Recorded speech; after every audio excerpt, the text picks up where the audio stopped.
FEC extrem oft gescampt wurde. Kann mich noch gut daran erinnern, beim letztes Jahr FEC war es echt so, alle 10 Minuten hat jemand geschautet, bla bla bla, XY ist ein Scammer, wollte Level Service verkaufen, ich habe bezahlt, dann ist er einfach abgehauen. Also gefühlt wurdest du 9 von 10 Mal gescammt. Bis dich einer mal nicht gescammt hat. Also ich glaube, FEC auf FEC Level Service ist ziemlich gefährlich, allein schon deswegen, weil da so viele Scammer rumlaufen. Also allein schon da wird es wahrscheinlich mehr Sinn machen, wenn man einfach selber levelt, bevor man sein ganzes Geld verzockt. Oder verliert an irgendwelche Scheißbetrüger.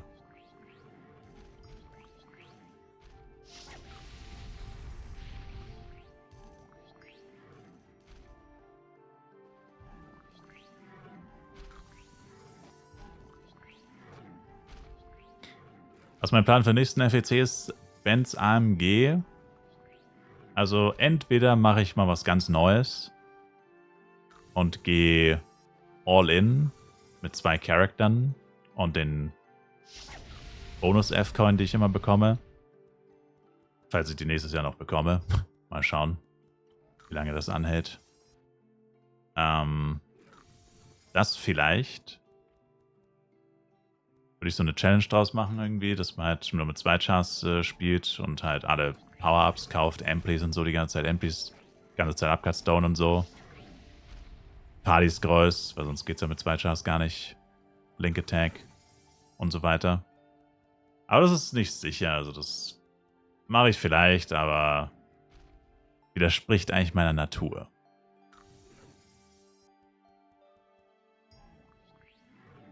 Aber auch so kann es sein, also das Problem ist halt, dass man einfach nicht weiß, welche Updates bis dahin kommen. Kann ja sein, dass sich durch die... Also das nächste Update wird nicht viel ändern, das nächste Update ist ja nicht so spannend. Kommt auch kaum neuer Content hinzu, den man wirklich grinden kann. Also eigentlich fast gar nichts. Aber es kommt ja vielleicht noch ein Update oder hoffentlich kommt noch ein Update vor dem nächsten FEC. Ich meine, das ist ja erst im Mai und wir haben jetzt Oktober. Eventuell spätestens im November kommt das Update. Und da wäre es ja noch ein halbes Jahr bis zum nächsten FEC. Also bis dahin können sie es eigentlich schon schaffen, dass noch ein Update kommt. Hoffentlich. Vor allem haben sie gesagt, sie arbeiten schon dran. Also was auch immer das bedeutet. Bei Gala weiß man da nie so genau, was das bedeuten soll. Also das könnte halt alles ändern. Deswegen kann ich es nicht so genau sagen. Also genaue Pläne schmieden mache ich jetzt noch nicht, weil das ist irgendwie, keine Ahnung, wasted time. Wenn dann doch alles wieder ins Wasser fällt. Aber die Option besteht quasi entweder das mit dem Cashen, also 2 Cash-Chars sozusagen, weil ich nicht wirklich cashen würde, ich würde halt F-Coins benutzen. 2 in Anführungszeichen Cash-Chars und einfach gucken, was so geht. Und die andere Möglichkeit wäre halt dann wieder 8 Chars natürlich, also der Standard, die Basis. Oder halt, also mir fehlen tatsächlich noch ein paar Charakter, weil es ist so, dass ich ja damals auf Burudeng ganz normal gespielt habe. Das wäre auch noch eine Option für mich, dass ich quasi die fehlenden Charakter nachziehe, weil ich habe jetzt quasi einen Account mit 4 Chars und alle meine anderen Accounts haben bisher 2 Chars. Also bald hat einer meiner Accounts 5 Chars, die alle gelevelt sind. Und alle anderen werden aber maximal 3 Chars haben. Manche sogar nur 2 Chars. Also meine Accounts sind nicht ganz gleichgeschaltet, leider. Das triggert mich eigentlich auch voll. Und da wäre es halt so, dass ich da auch theoretisch neue Chars nachziehen könnte. Also mir fehlen zum Beispiel ein Blade und ein Knight auf meinem Blade und Knight Account, weil da habe ich aktuell nur einen auf Burudeng jeweils. Weil der andere Blade und der andere Knight sind beide auf dem gleichen Account.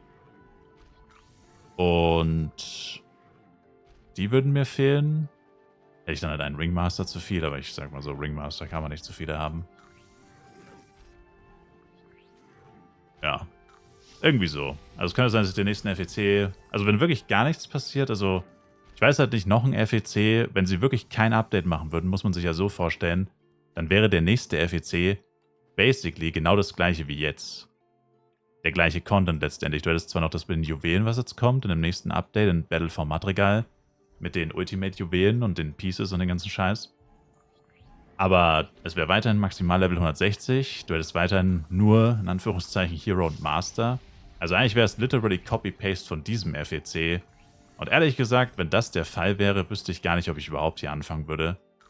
Also dann würde ich wahrscheinlich wirklich den FEC nächstes Jahr nur nutzen, um irgendwie neue Charakter nachzuziehen, die mir noch fehlen. Oder halt die mir fehlen. Also nicht noch fehlen, nicht, aber jede Klasse schon längst. Schon mehrfach. Aber wie gesagt, diese Filler-Charakter, diese Auffüll-Charakter, die ich noch brauche, weil ich sie nicht habe. Und ja. Weil das wäre halt echt nicht so spannend. Aber ich kann es mir halt auch fast gar nicht vorstellen, weil das würde das FEC-Prinzip ja auch voll kaputt machen, weil das war jetzt ja letztes Jahr so, du hattest letztes Jahr einzigartige Sachen, die du dir spielen konntest, als Maximallevel 140 war. Dieses Jahr einzigartige Sachen mit Maximallevel 160. Und die Sachen sind ja nicht mehr einzigartig, wenn du sie nächstes Jahr wieder erspielen kannst. Also müssen sie eigentlich eine neue Levelerweiterung vom nächsten FEC machen. Oder sie machen dann keine FEC. Oder der FEC verschiebt sich nach hinten. I don't know. Aber genau deswegen, weil man das halt nicht weiß, will ich jetzt auch noch nicht zu viel versprechen. Ich sage nur, was ich machen könnte, weil ich halt, ja. Sonst heißt es wieder, oh, du hast das und das gesagt und jetzt machst du es nicht, aber wie gesagt, ich weiß ja jetzt nicht, was nächstes Jahr Sache ist. Ich meine, ich kann nicht predikten, wann die Updates kommen und so. Unmöglich.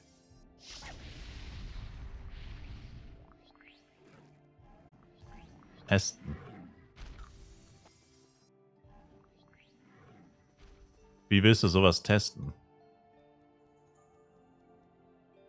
Das ist unmöglich. Dafür bräuchte man ein Simulationsprogramm.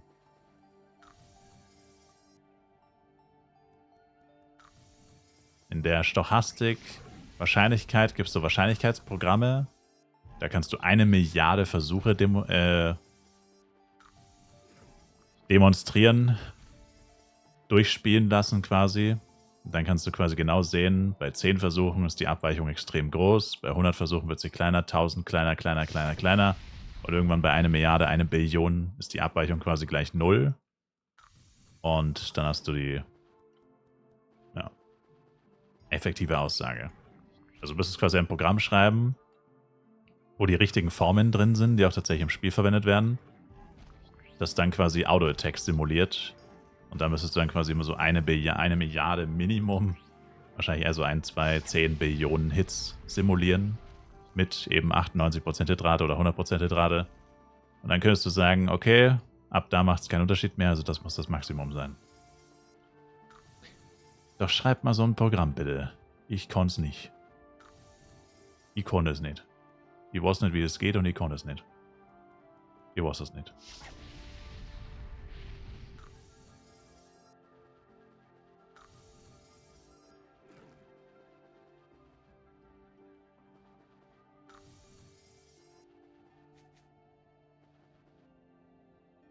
Ich weiß auch ehrlich gesagt gar nicht, wo die Leute diese ganzen Werte bei Flive Universe herbekommen.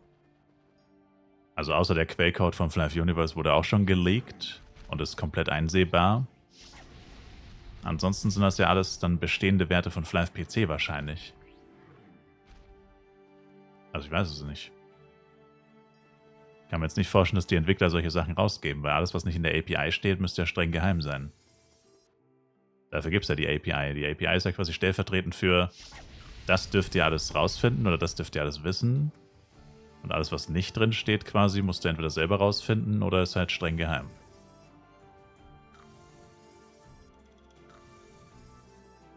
Also rein theoretisch, diese Formeln, diese Berechnungen und so, sind dann, also selbst wenn jetzt jemand sagt, das ist so und so, müsste man eigentlich davon ausgehen, okay, das war wahrscheinlich bei Flive PC so, aber ob das im Flive Universe wirklich zu 100% noch so stimmt, ist nicht sicher. Oder kann man eigentlich nicht wissen.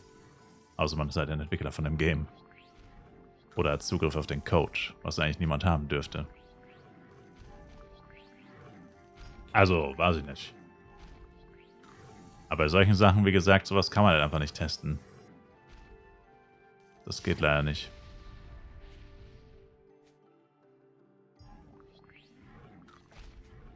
Weil es halt bei solchen Sachen echt Schwachsinn ist, also genau deswegen, weil du es nicht mal testen kannst. Also du kannst es literally nicht rausfinden. Und das Spiel sagt es dir aber auch nicht. Das ist so das, was mich bei Flive so triggert. Das zeigt dir da irgendwelche Werte an, wie zum Beispiel Treffgenauigkeit. Ich habe jetzt hier 39, gut, ich bin Elementor, aber ich habe jetzt hier 39%. Und was sagt mir das aber? Okay, ich habe 39% Treffgenauigkeit, aber da steht da nicht zum Beispiel bis zu einem gewissen Grad, also beziehungsweise es ist, na gut, man müsste nicht beim Ranger erklären. Bei einem Ranger ist es ja so, der kann ja Treffgenauigkeit 300% haben, wenn er Full Dex ist. Weil es hört ja nicht auf. Es zählt ja immer weiter, anders als bei Critrate zum Beispiel. Und das ist halt so nervig, weil das heißt, oder gut, in Flive PC waren es 400, ich glaube in Flive Universe, mein Ranger of Boroding hat tatsächlich nur 180 oder so. Aber ist ja egal, das ergibt überhaupt keinen Sinn. Wie kann man 180% Treffgenauigkeit haben, aber trotzdem nicht immer treffen? Das ergibt doch überhaupt keinen Sinn. Und das regt mich bei Flive so auf, dass selbst wenn es einen Maximalwert gibt, teilweise gehen die Werte trotzdem drüber, auch bei Blockrate zum Beispiel, wo du dir dann echt denkst, wow, was ist das für ein Müll? Das wird über 100% angezeigt, aber trotzdem blocke ich nicht jeden Schlag. Oder ich treffe nicht jeden Schlag, obwohl ich 100% habe. Also total bescheuert, total missverständliche Werte. Und gut, wenn es einfach weiterzählt, okay, ist eine Sache. Wenn dabei steht, Maximum ist 50, dann wäre ja egal, ob es weiterzählt oder nicht. Es steht ja dabei, dass das Maximum 50 ist. Aber das ist ja auch nicht der Fall. Also nicht nur zählt es weiter, zeitgleich sagt das Spiel sowieso nicht, was die maximale Schwelle von den vielen Werten ist. Gut, bei Critrate kann man sich's denken, dass 120% Critrate zum Beispiel nichts bringt, okay. Das ist eigentlich in den meisten Games so, würde ich mal behaupten. Aber bei vielen anderen Werten, auch Magiebeschleunigung theoretisch, wobei Magiebeschleunigung ist wieder so ein Wert, der ist gecapped. Magiebeschleunigung hört bei 200 auf. Aber es ist so bescheuert eigentlich. Und wie schon gesagt, du kannst es auch wirklich nicht testen, weil ich meine, selbst wenn du jetzt 150% Hitrate hast, als Blade zum Beispiel, was machst du dann? Gehst dann zum Dummy und schlägst da 5 Milliarden Mal auf den Dummy und wertest dann deine Schläge aus, wie oft du gemisst hast, um zu gucken, ist meine Hitrate jetzt 98 oder 97? Das macht doch keiner. Das ist doch voll der Scheißdreck. Sag mir doch einfach, ab wann meine Hitrate nichts mehr bringt. Ab wie viel habe ich das Maximum erreicht? Also es soll das Spiel mir sagen, ab wie viel Hitrate ist Feierabend? Ab wie viel Blockrate ist Feierabend? Das muss das Spiel mir eigentlich sagen. Weil wie zur Hölle soll ich das jemals rausfinden? Und nicht jeder ist so ein fucking Nerd, also sorry für die Bezeichnung, aber da muss der wirklich ein Nerd sein, um da... Also eigentlich ist das sogar, also was heißt illegal, aber ich meine, diese Quellcodes und so, das sind ja eigentlich geschützte Daten, die irgendwann oder immer mal wieder geklaut wurden, von zum Beispiel Flive PC. Also, selbst wenn ich jetzt so ein Nerd bin und ich verfüge über den Code und kann solche Sachen aus dem alten Flive-Code zum Beispiel rauslesen, okay, aber erstens mal hat es nicht jeder, zweitens mal will es nicht jeder und drittens sind es veraltete Daten und eigentlich sind es sogar geheime Daten. Wenn man die veröffentlicht, müsste man sich rein theoretisch sogar strafbar des Diebstahls machen, weil diese Daten eigentlich öffentlich gar nicht einsehbar sein sollten. Weil die Daten wurden legit geklaut, also es ist literally Diebesgut, sozusagen, diese Quellcodes. Die sollten gar nicht öffentlich zugänglich sein.